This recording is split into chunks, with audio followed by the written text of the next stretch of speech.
Coming up in this episode of the KickCast, control a robot with squares, a cube for all your mobile needs, and clear ice. So sit back and relax. It's time for the KickCast. Hey everybody, it is time for the KickCast, the podcast where we go out, find crowdfunding projects, and let you know if you should backtrack or sack them. I am Ktdata, one of your hosts, and joining me is a man that he not only inspires adult-age students, no, he goes one more step and inspires high school students to go and further their education. The one and only Drew Tyler. How you doing today, my friend? Better late than ever. Yes, I'm inspiring, apparently. It's the goatee that I'm growing. This right here is 5 weeks worth of inspiration. Was that in the Q&A? It's like, how long did it take you to grow that? Well, it's been funny. This last week, it went from, are you trying to grow a goatee? To people actually saying, like, oh, you have a little goatee. Like, it's changed from, like, are you trying to, like, here? But it's still not good. Like you can see, like, there's some gaps in there. Pretty big gap. I should be done. I should really just quit, because between you and me and the rest of the world, it's cutting into my love life. Yeah, that was the other question I was going to ask is how does the wife like it? Because I just wanted to know that once every couple of years I can do it, and I get so far. Just make sure everything's still working right. Just honey, I'm just checking the plumbing to make sure it's good. I want to make sure I have all the pieces and parts. No, it's so scruffy and it's hard and coarse and it doesn't come in very full. I should just give up. I should just know by now that it's not going to happen. I think you've committed. You gotta run it out. Run its course, man. You've committed.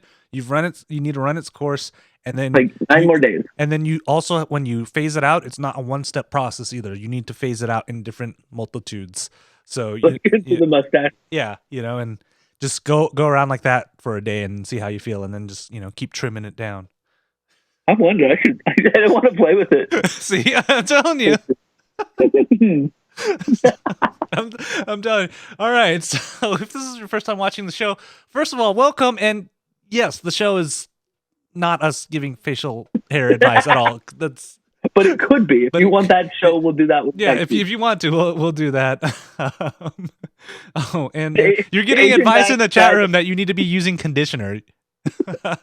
So you're not using enough conditioner. See, you can learn a lot of things on the show. But Drew, I'm always glad to hang out with you because it's always fun. I saw you, the most recent time I saw you, you premiered a documentary. And I was just like, that's awesome. I can't believe I did it. So, and you've shown it more times than this too. So I'm waiting for it to show up right next to. I'm going to see Ken Burns' Civil War, and then Windows of Change just right next there, and I'm going to be like, yeah, I like both of these, but there's one that I like more than the other, and and it's not Ken Burns. Yeah, I'm pretty close. I'm going to put it on Amazon Prime as my hope, and then I'm looking at a couple of festivals. But within, hopefully before end of the year, it'll be available to watch online through Amazon. Yep. And then after that, I'm just going to be looking through my Final Cut effects for the Drew Tyler effect. Because that's the next step, right? You get your own transition named after you? Yeah.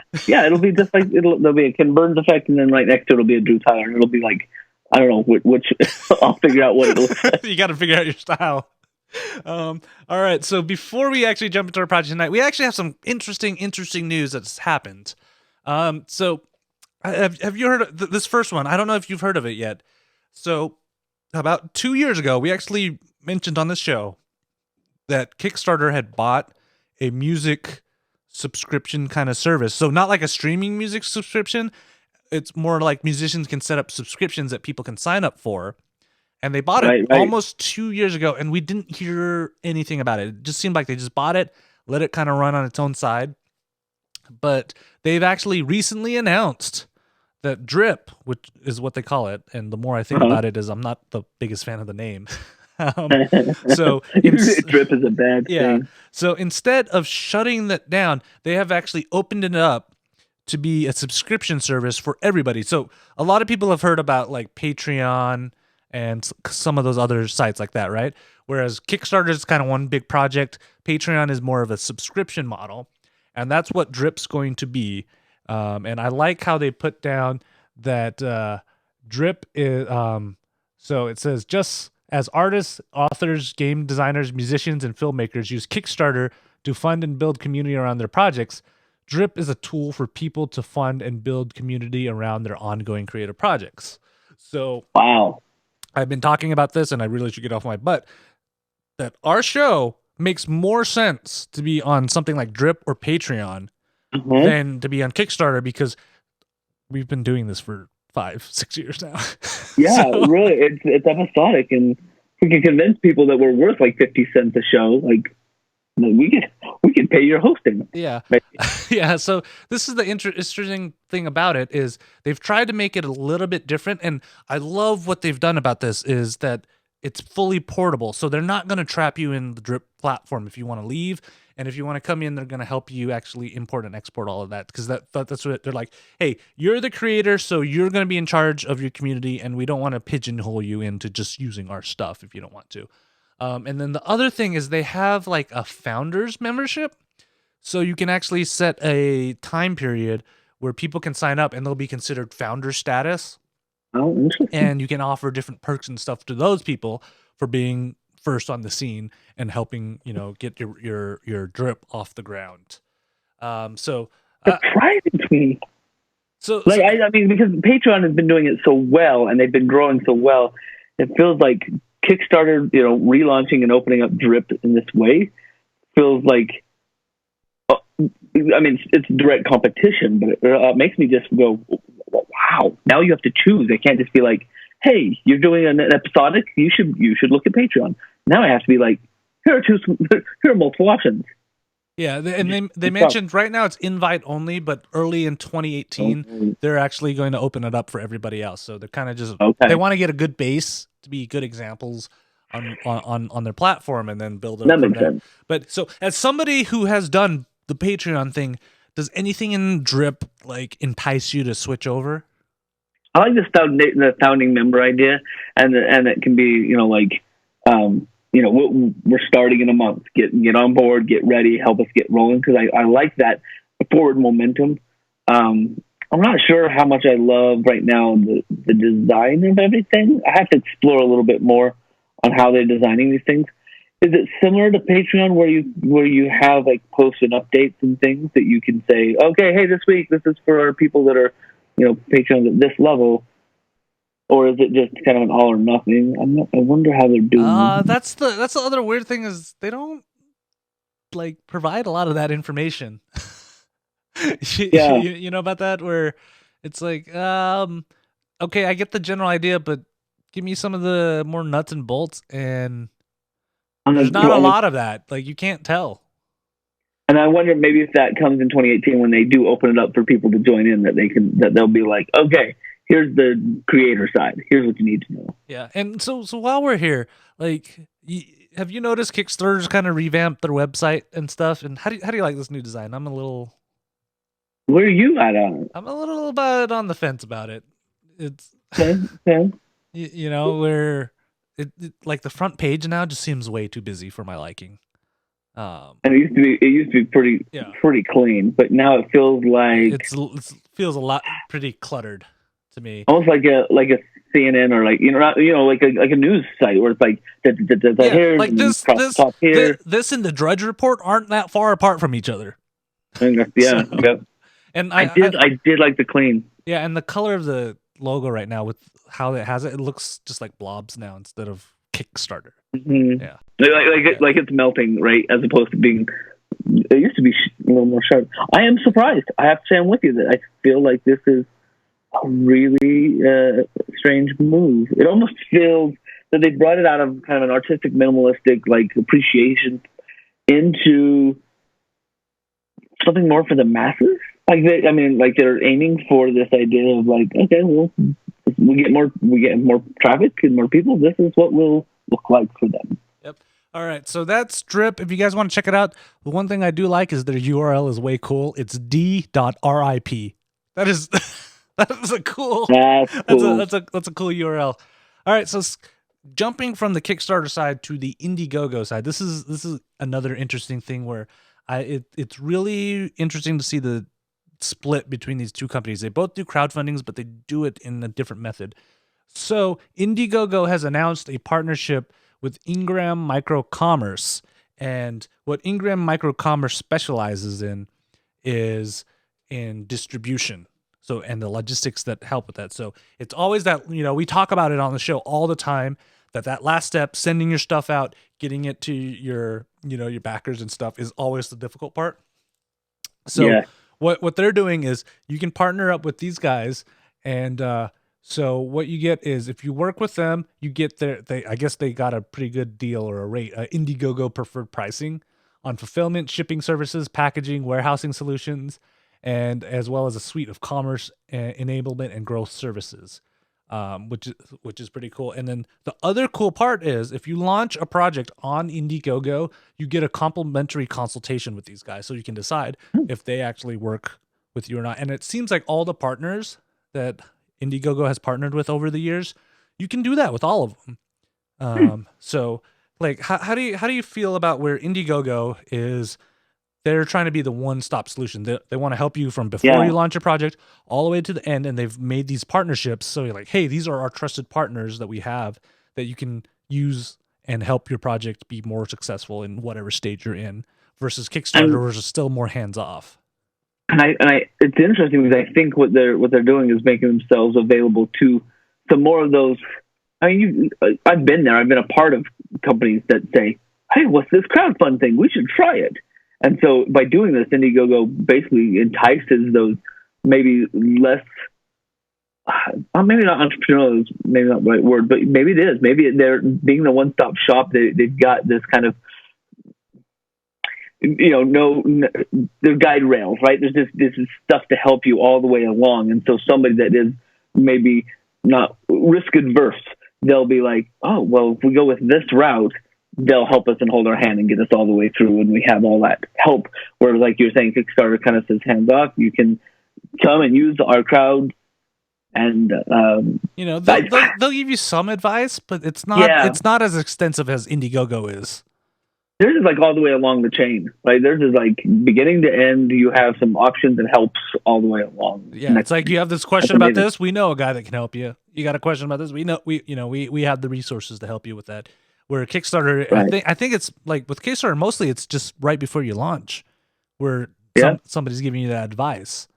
So like I think this is interesting, and I feel like Indiegogo's trying to be more of that giant platform, and I don't know if they're pulling more people over, but I've noticed ever since they've made some changes in how you sort projects and stuff, I've found more quality projects on Indiegogo compared to before they made that change. Like the hardest part of the show now is prepping for the sack of the week, because I have a hard time finding bad projects, because they've kind of filtered that out and tried to elevate the level of their projects more. Interesting. I think you're right. Like, I think we've seen definitely the market, like the marketability, the visibility, seen that a lot more. Yep. All right. So now it is time for our kick shouts, which are Twitter link shout outs. And we have 2 this week. One of them, I really want you guys to go back a lot, because I want it to happen. I know this is. But our first one is called CarWink, and it is the world's first car device allowing you to communicate with other drivers through animation or emojis. Like, it's a device you stick on the back of your car, and it's a little screen, and you can put emojis on it and change it to stuff. What? So like say you're at a stop, a crosswalk, and somebody's crossing, you can show a picture of a guy crossing the crosswalk, so the person behind you knows that's going on. Or if they change lanes and somebody let you in, you can put a thumbs up or a thank you on the back. I don't know that I would take the time, but I guess if I had a co-pilot that was willing to do that, then maybe it's voice controlled, so you can have Siri or whatever do it while the app's open. Wow. So yeah, that's the other thing. All right. So, and then for our other project, this is the one that I think all of you guys should go back at least $1. If you guys remember Jason Howell, we've interviewed him before on the show. His music project is called Yellow Gold, and it's been over 2 years since he released his last album, and Mm-hmm. I am super stoked that he's finally had this one set to go. And instead of doing our normal kick shouts, I'm gonna just give you a sample of the music because really that's what matters, right?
All right, that's that. Now you can. So yeah, and this one's interesting. And Drew, as a working father, I think you might appreciate this. So his previous album was a little bit more acoustic guitar type, and well, he has kids and stuff. So what he would do is after he put the kids to bed, just like what you're doing now, is he'd sneak into his studio and start doing things. So he can't be playing guitars and keeping his family awake during all hours of the night.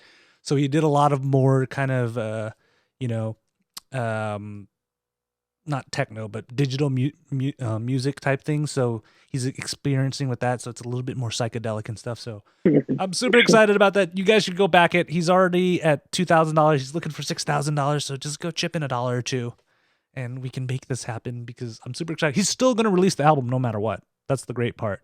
This is just so he can go get it mastered and mixed professionally and just take his music to the next level. So go back. And the album that we got a couple of years ago was amazing. Like, it's just fantastic. It just has this really good vibe and it's great music. I pulled it out just a couple of weeks ago. I had it in my drawer, and I don't do that much with CDs. And I looked at it and I was like, I had to rip this and put it into my Amazon collection. Yeah. Love it. It's still one of my favorite albums. If I'm like having a stressful day and I just need to chill out, I pop it in and life is good. So go help Jason out. He's an awesome guy and he's making awesome music. All right, Drew.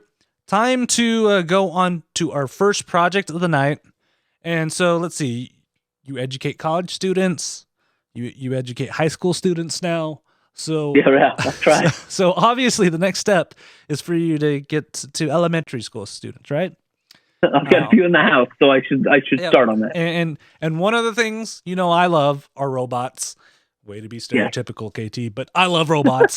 And I also think that learning how to program is a important life skill that people should learn, even if you're not going to be a professional programmer. Just being able to how to problem solve and go through those kind of steps and break out an algorithm is super valuable in life. So our first project of the night is called the Ktdata, and it is a hands-on coding robot for kids ages 4 to 9. So what's great about this is no computer is involved. You're not sitting in front of a computer at all, and you're learning how to program. That's what the great part about it is. So it's kind of a couple pieces. So first, it has a little like camera dome thing and a placemat where you actually put these little pieces, which are your programming pieces, like go left, right, music. There's musical notes. There's a whole bunch of different directions. You can even create loops, so it's like a repeat thing. And then there's a giant play button that you do. And once you hit the play button, it runs the program.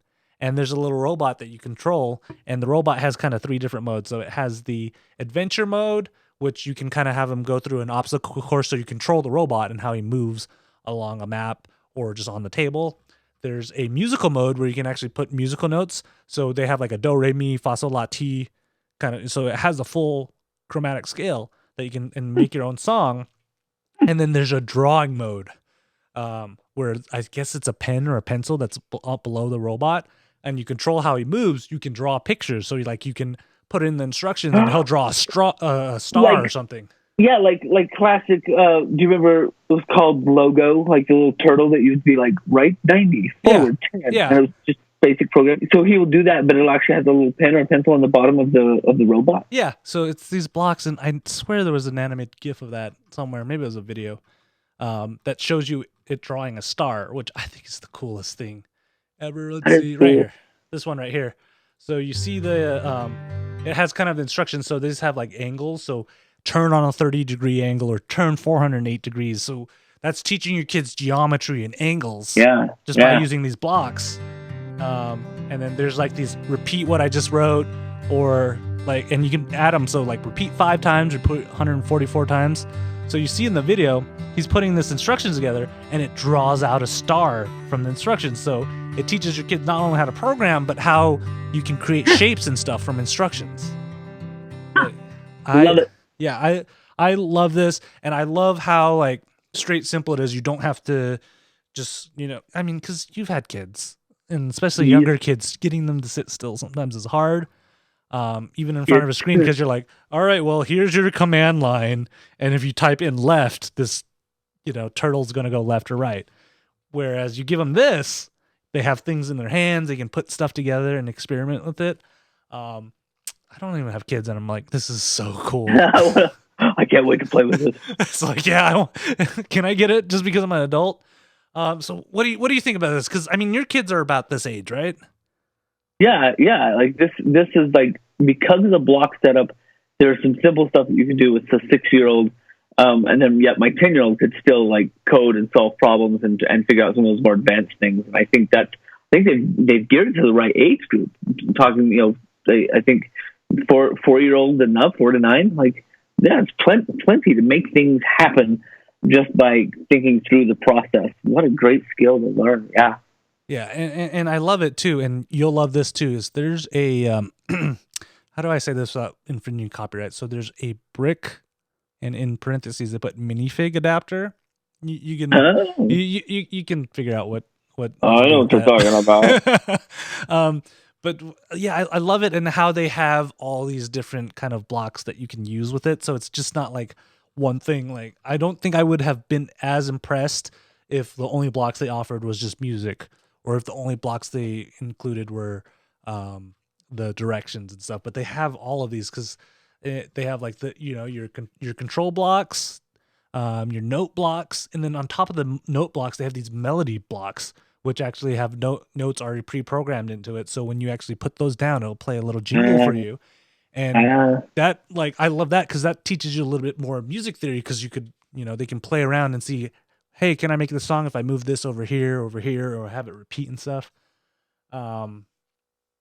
So like that's what's great. And then they also have the number blocks, which allow you to repeat stuff, which is great. There's a random number generator. One of the blocks, you can have it randomly generate numbers. And then you have the angle modifiers and stuff. There's just so many, so many different blocks you can use and program with, that I think is a great way to get your kids entertained, but teach them a skill without actually having them just sit down in front of a computer and try to punch out 120 lines of code. Right. So, like, would this be a backtrack or sack for you?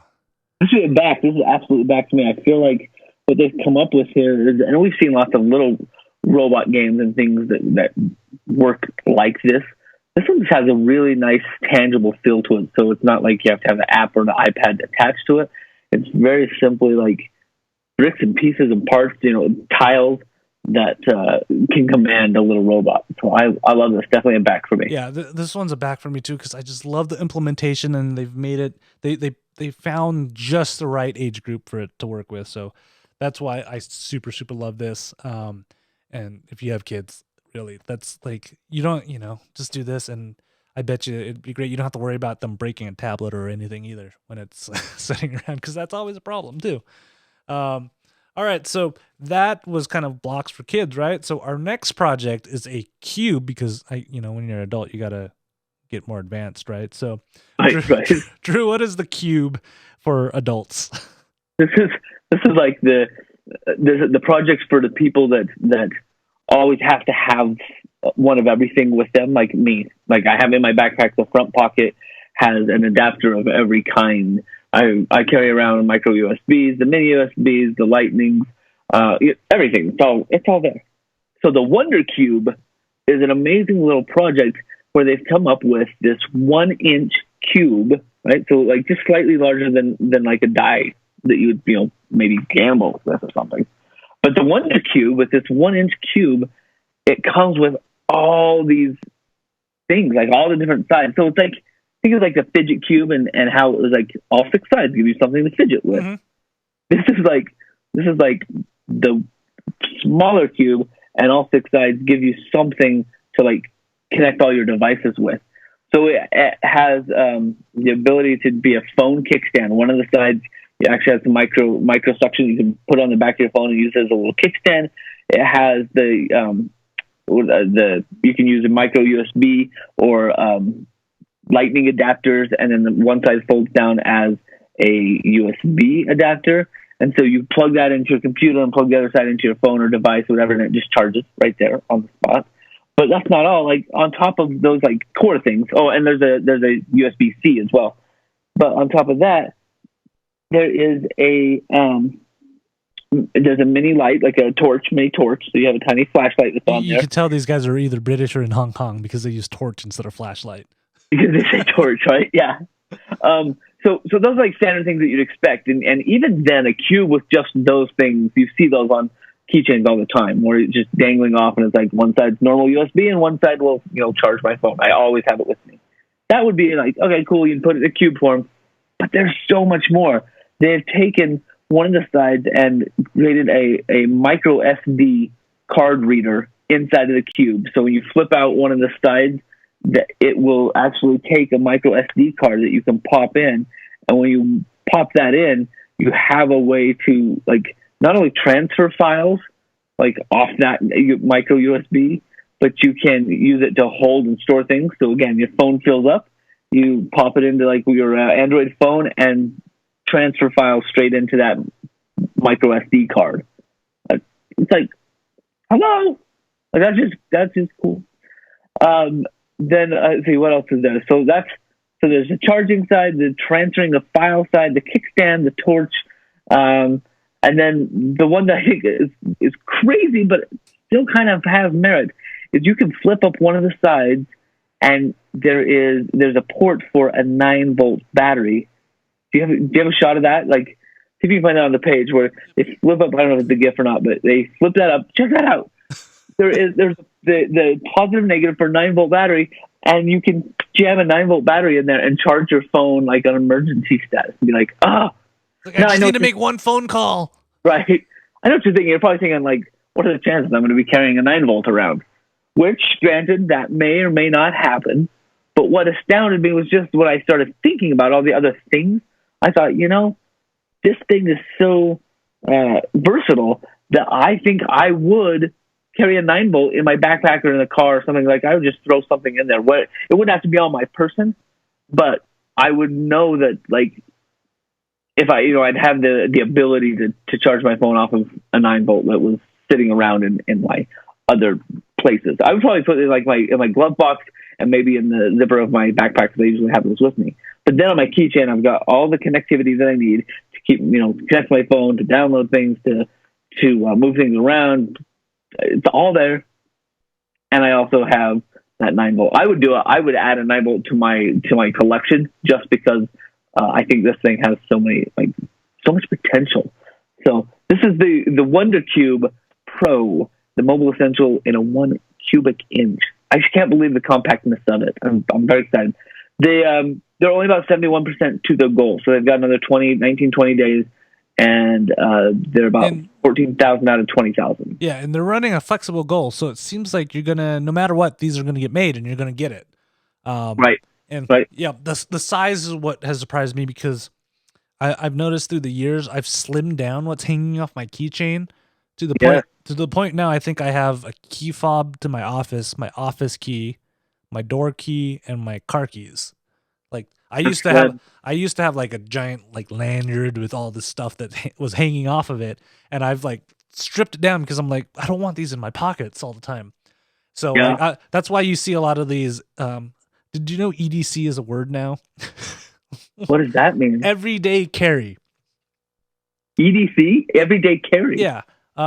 So this falls into that categories, and the things about those is because usually you see like a multi-tool, it's like a 10-in-1 multi-tool. You can cut, screwdrive, and stuff.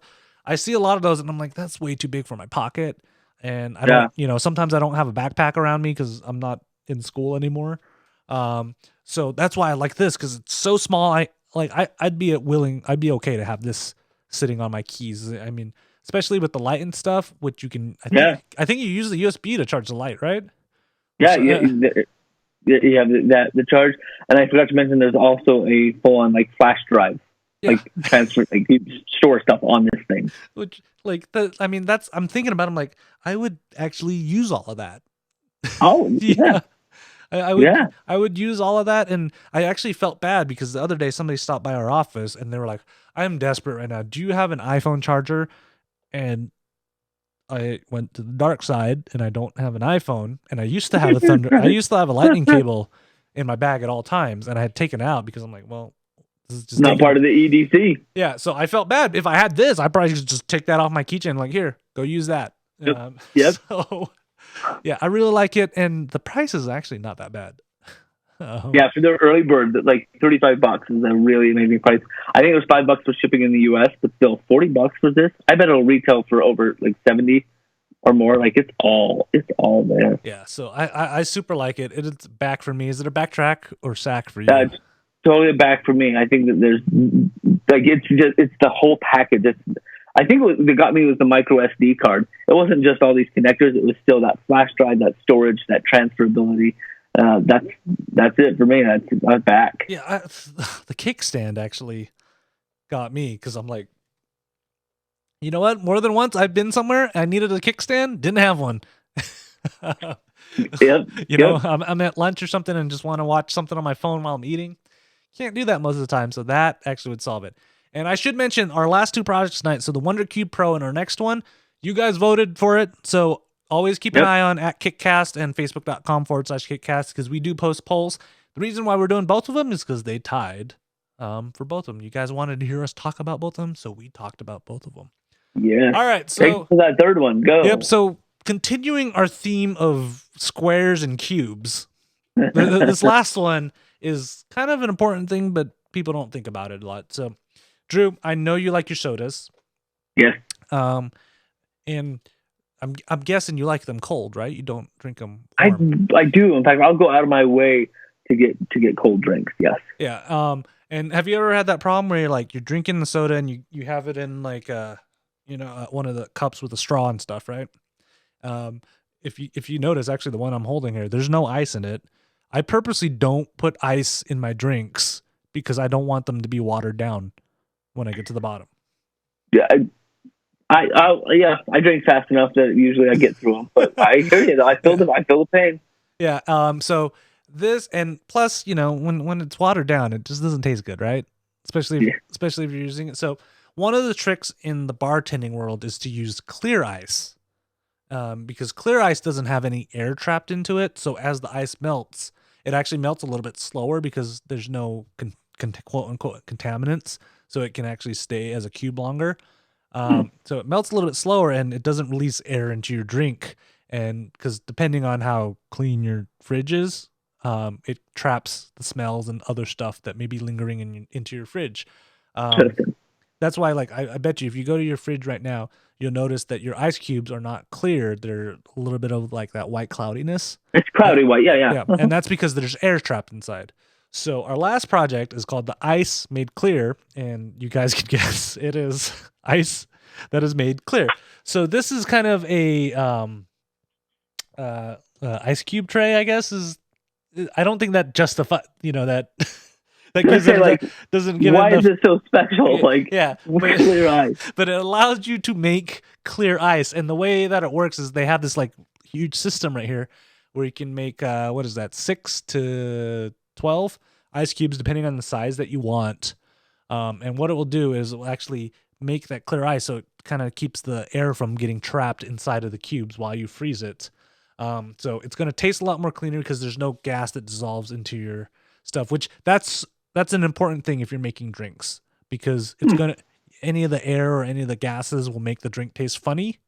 So that's why you want to do that. It also melts slower. So you've heard of those guys who's like, I want to drink whiskey neat or this bourbon neat, right? That means without ice. But some people like their drinks cold. The problem with that is you're going to have that watery sensation, especially if you only put like an ounce or two of thing in. So if it melts too fast, you're watering down your drink. So with less surface area, there's less surface area because there's no air inside, so it's going to melt a little bit slower. So that way you can enjoy your drink and not have it super watered down, and the ice cube might even be there when you're done. So, and I like the last one. It looks cool.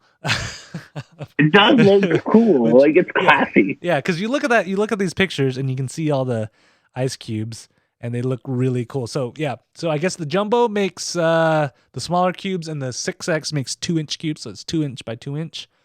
Those are big cubes.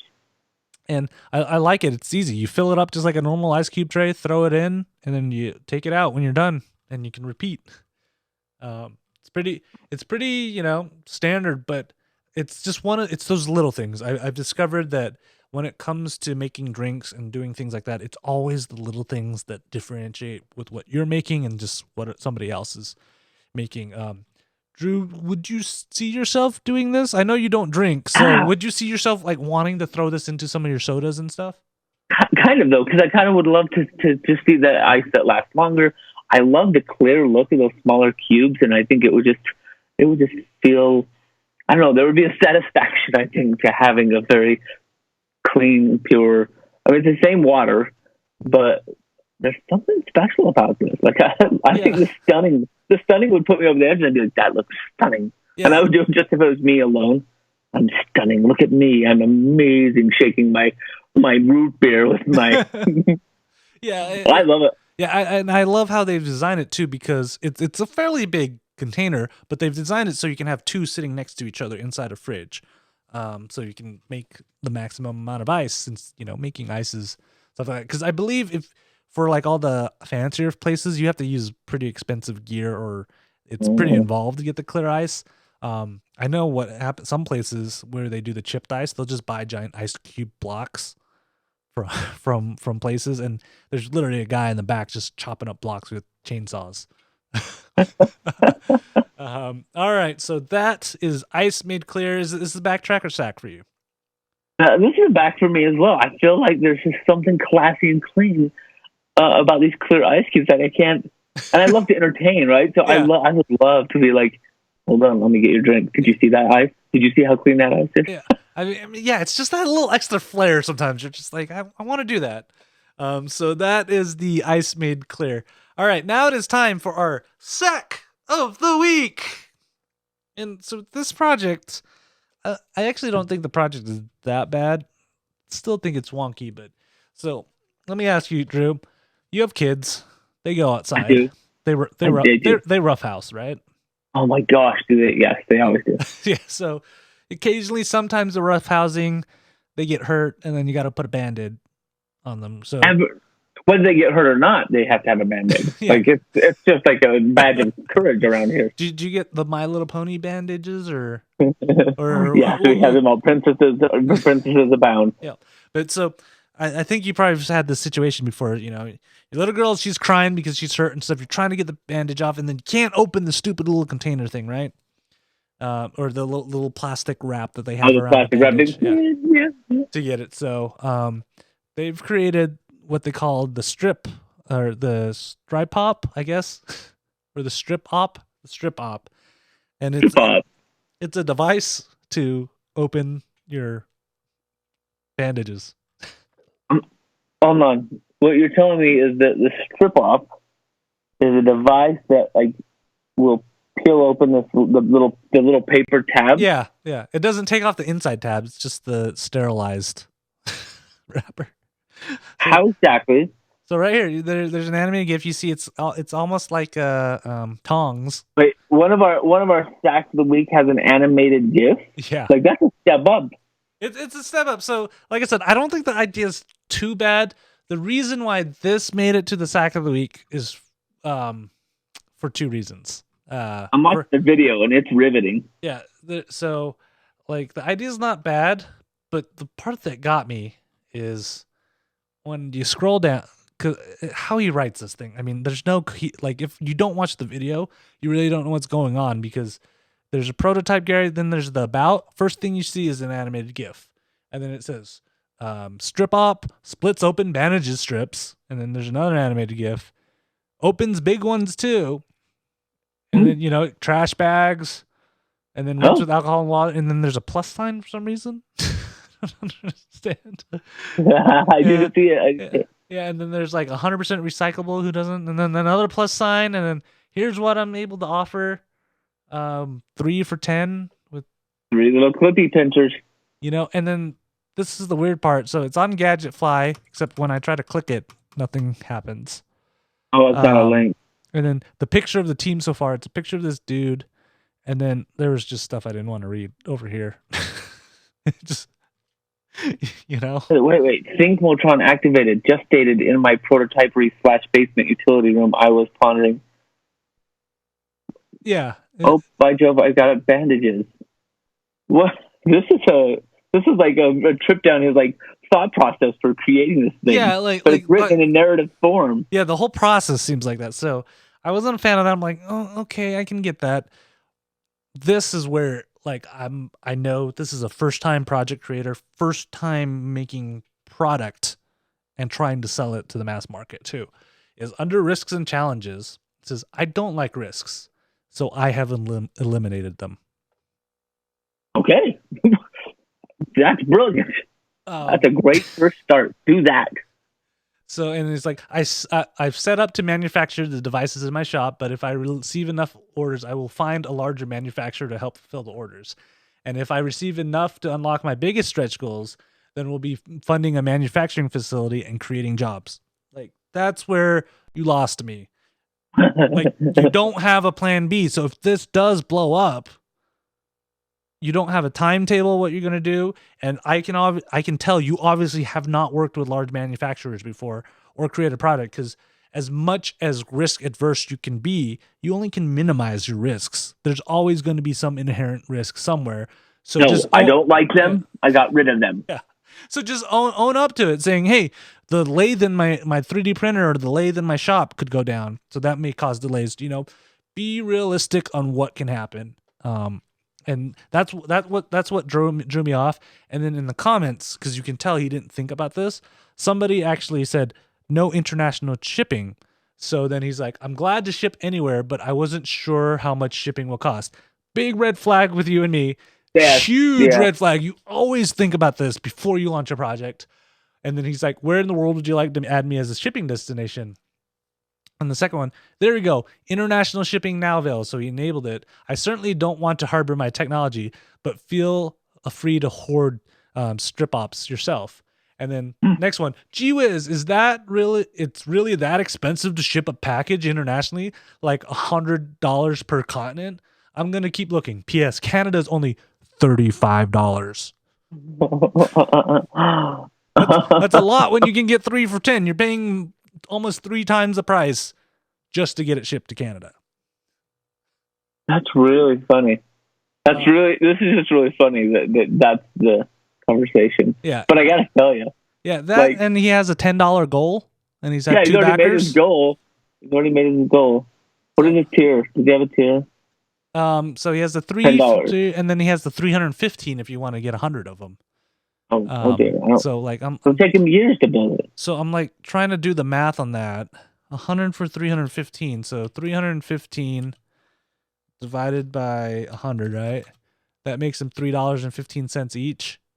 But he also has one for $10 divided by 3, so you're only saving 15 cents, but you got to buy 90 more. The bulk style, yeah. I get you. Wait, and this super backer isn't one of the tiers. Like, it's a 0 backers on both tiers, but somebody so he just like, I bet you the $1 he put himself in, and then somebody backed another 10 but didn't pick a reward. Dude, I am backing it right now. I am backing a sack of the week right now. Are you going to pay for the $3 shipping? So it's going to cost you $13? $13. You're going to get one of these? Yep. I want the little clippy thing. and I'm gonna put it. I don't know where I'm gonna put it, but I'm gonna do something with one of these three things. I'm You're gonna just use back. it. You're gonna use it to open garbage cans or trash Yeah, bags. I maybe that's what it'll be. The trash bags that I use because I think that's what I would. That's what I need. That's it. That's it. Yeah, like I I said. did it. Yeah, like I said, I don't think the project is bad.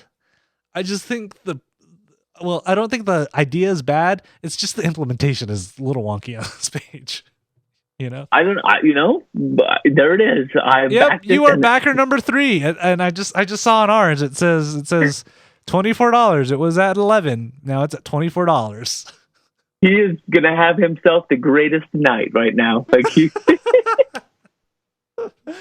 So I think that for one of our stacks of the week, it's surprising, but there's something about him that I feel like there's something about the really cool sticky edges that I will find another use for somewhere. Yeah, like that's the thing about our stacks of the week is they don't necessarily have to be bad projects. They're just badly implemented crowdfunding projects, and we hope you learn something from this. And like I said, he had a video for this, so that's cool. He does have animated GIFs. It was right. just Maybe that's why I did it. The animated GIF was like, yes, you did it. But yeah, it just part of it just didn't flow right to me, and that's why it is. And like I said, I'm having a harder time finding just straight out bad projects anymore.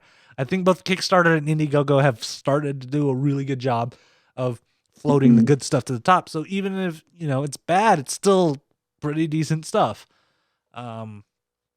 That and it's Thanksgiving. Nobody wants to launch a crowdfunding project over Thanksgiving. That's right. So yeah, that is the strip op. And sadly, that is the end of our episode tonight. So if you guys ever have suggestions for sacks of the weeks, kick shouts, or if you just want to contact us and say, how can I be as sexy as Drew? You can shoot us an email, kickcast@ktdata.net, or leave it on our Facebook page, facebook.com/kickcast, or you can praise you just praise Drew in public on Twitter at Night20 for that beautiful man, or at KTData for myself, or at kickcast. We'll all see that. And I almost can guarantee you, if you just like say praise Night20 or something, he might retweet it. I could probably share that with the world. It's like, this man is the greatest thing since sliced bread. So, Drew, do you got anything to plug, or are you just getting ready to eat? I'm ready for turkey. I'm ready for a nice weekend of nothing. I got to catch up with my grading before I really relax for the holidays. But I am sitting pretty right now. Nothing in the hopper. And as far as I know, I can just, as soon as the grade's done, I can lean back and breathe a little more. Yeah. All right. So hope you guys enjoy, and we will be back in 2 weeks, which is December 5th. Yeah. All right. Which is and that's going to be the week before I feed Drew lots of meat. That's right. We have a party going on. We're going to have a party. So make sure you guys check that out. And so we always encourage you guys to watch live. There's always a lively chat room going on. I think we may have shocked Rose Kitty. Did she come back? She just put in shocked eyes. So that's all that. So we will see all of you guys in 2 weeks. Bye-bye. Bye.